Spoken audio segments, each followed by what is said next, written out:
Maintenant, c'est un moment où il faut absolument multiplier l'amour gratuit entre nous. Il n'y a pas « je suis fâché avec toi, tu m'as dit ci, tu m'as dit ça, etc. » On est tous les enfants d'un même père, d'Abraham, Yitzhak et Yaakov.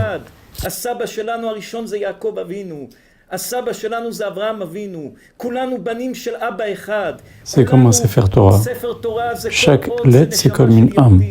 S'il manque une lettre dans le Sefer Torah, le Sefer Torah, il est pas soul, il n'est pas caché. C'est pareil. On doit être tous unis.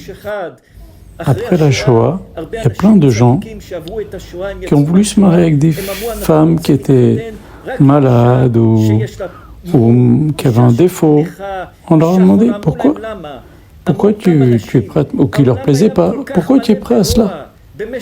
Ils ont répondu, on a vu tellement le mal exploser pendant la guerre que maintenant on a envie de multiplier le bien, faire du bien, se marier, pas pour mon intérêt, se marier pour faire du bien à l'autre. C'était aussi dans l'autre sens, des femmes qui prenaient des fois des hommes qui étaient blessés, qui étaient handicapés.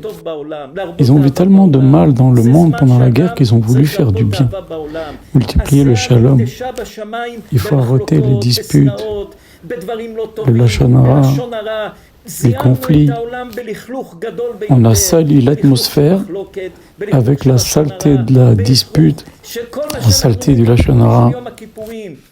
Et c'est ce qu'on dit dans le vidéo de Kippour. Ce que toi, Hachem, tu as interdit, moi je me le suis permis. Ce que toi, Hachem, t'as permis, moi je me le suis interdit. Ce que toi, tu aimes, Hachem, moi je l'ai haï. Ce que toi, Hachem, tu n'aimes pas, moi je l'ai aimé. On a fait tout à l'envers parce qu'on a laissé le Satan rentrer en nous. Et comment on va purifier l'atmosphère avec l'amour du prochain, l'amour gratuit, en renforçant aussi la tmimut al-emunah envers Akadosh Baruch Hu. Il faut se débarrasser de deux choses aussi, qui sont la tristesse et la joie sale dans le péché.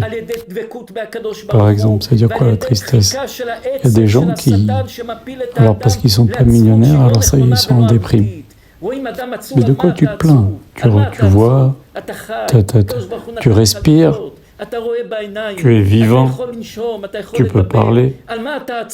T'attristé parce que tu n'as pas ce que tu rêves, c'est en quelque sorte comme se rebeller envers Akadosh Baruch Hu, parce que les gens vont t'entendre te plaindre, ils vont se dire le pauvre, on dira Akadosh Baruch Hu, ce qu'il fait c'est pas juste.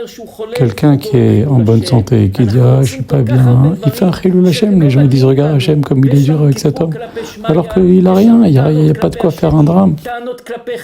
Et les gens ils sont pas contents parce que je suis pas content contre mes amis, contre mes rabbanim, contre mon patron. Comment on va arranger tout ça en faisant tout le contraire, dans le bon côté, dans l'amour du prochain, dans le bon côté. Chacun doit faire ce qu'on appelle un cheshbon nefesh, un examen de conscience. Comment je me suis conduit les derniers mois ou la dernière année? Et qu'est-ce qui ne va pas? Qu'est-ce que je dois arranger, honnêtement? Malheureusement, quand tu as tous ces juifs et juives qui sont morts al Kiddush Hashem, il faut savoir une bonne chose. C'est marqué dans la Torah, lorsque quelqu'un allume un feu et ce feu consume une botte de foin. C'est bien une botte de foin, c'est utile. Alors c'est quelqu'un qui est méchant, qui a allumé le feu, et à cause de gens méchants, des gens mauvais, il y a des gens bien qui meurent. Et c'est ça qu'on apprend de ce verset. Il faut renforcer l'amour du prochain et la tmimut envers Akadosh Baruch Hu. Il faut une émouna simple et sincère. C'est ça qu'on a perdu aussi dans notre génération. Ça, c'est la base de la base. Il y a des choses que tu ne comprends pas, ça ne doit pas du tout t'enlever la émouna. Celui qui a perdu sa émouna, la émouna la plus simple, la émouna basique, il faut qu'il se réveille. Et celui qui met dans sa tête des choses impures, il va dans le mauvais chemin, un chemin très dangereux.